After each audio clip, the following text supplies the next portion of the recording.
Class 8-এর স্টুডেন্টরা তোমরা দেখো কোষে দেখি 19 এর 13 নম্বর এই দাগের অঙ্কটা করতে গিয়ে একটু অসুবিধা হয়তো হচ্ছে।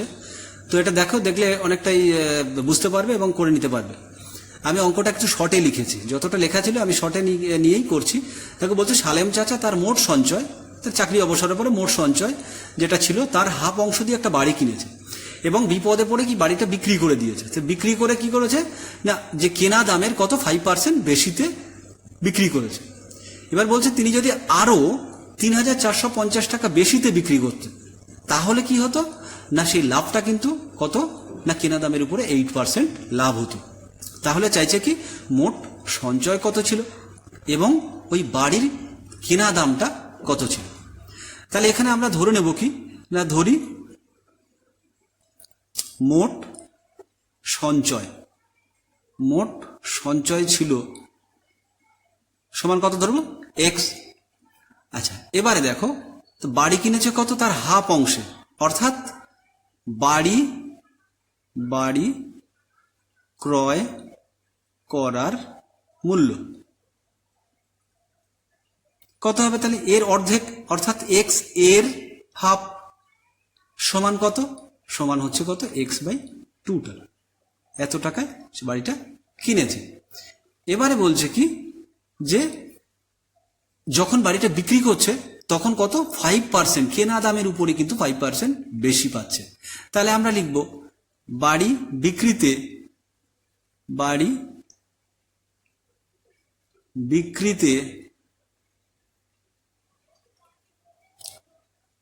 5% লাভে তাহলে কত, লাভের পরিমাণটা কত আমরা দেখে নিই। লাভের পরিমাণ কত হবে, তাহলে না এই যে এইটা ছিল কেনা দাম এর 5%, তাহলে লাভের পরিমাণ কত হবে না x/2 এর কত 5%, মানে বাই 100, এত টাকা, এটা হচ্ছে লাভের পরিমাণ।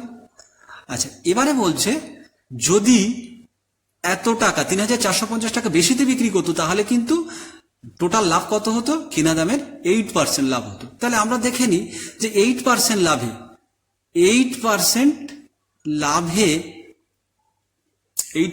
লাভে বিক্রি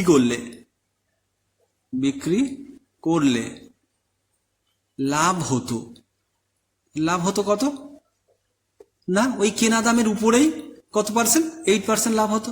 তাহলে লাভ হতো কত না x/2 এর কত 8%, এত টাকা।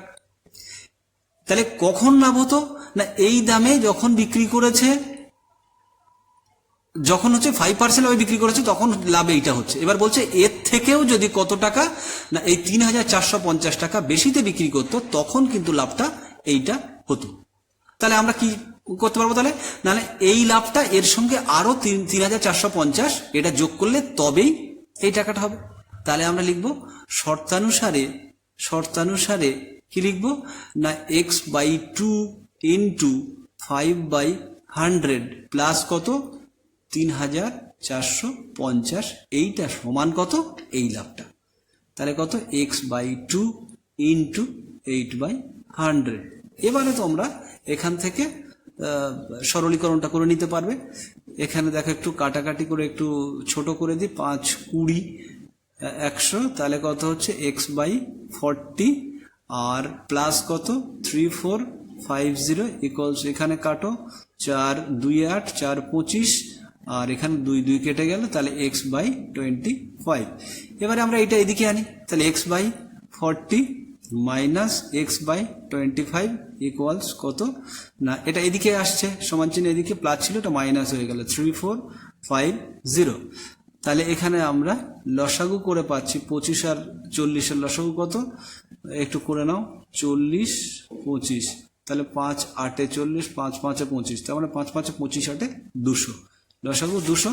তাহলে এখান থেকে এবারে 40 কত 5 মানে 5x মাইনাস কত 25, 8 মানে 8x ইকুয়ালস মাইনাস 3450।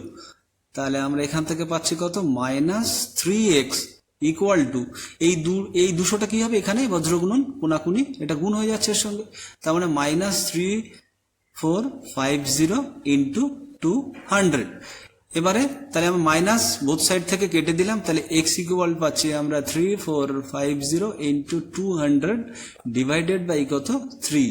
এবারে দেখো এখানে কাটবে, 3 দিয়ে কাটলে 3 একে 3, 3 15 45 আর 0, তার মানে এটা করলে কত হচ্ছে 3টে 0 আগে বসাই, আর এদিকে 2 5 10 0, আর 2 একে 2 রেখে 3, আর এদিকে 2 একে 2, তাহলে কত হচ্ছে, এইখানে আমরা টাকা লেখার দরকার নেই, তাহলে কত পাচ্ছি আমরা 2,30,000। অর্থাৎ এক্সটা আমরা কি ধরেছিলাম, দেখো এক্সটা ধরেছিলাম কি তার মোট সঞ্চয়, তাহলে মোট সঞ্চয় বেরিয়ে গেল। অতএব তাহলে কি লিখবো, অতএব তার মোট সঞ্চয় ছিল কত, তাহলে 2,30,000 টাকা।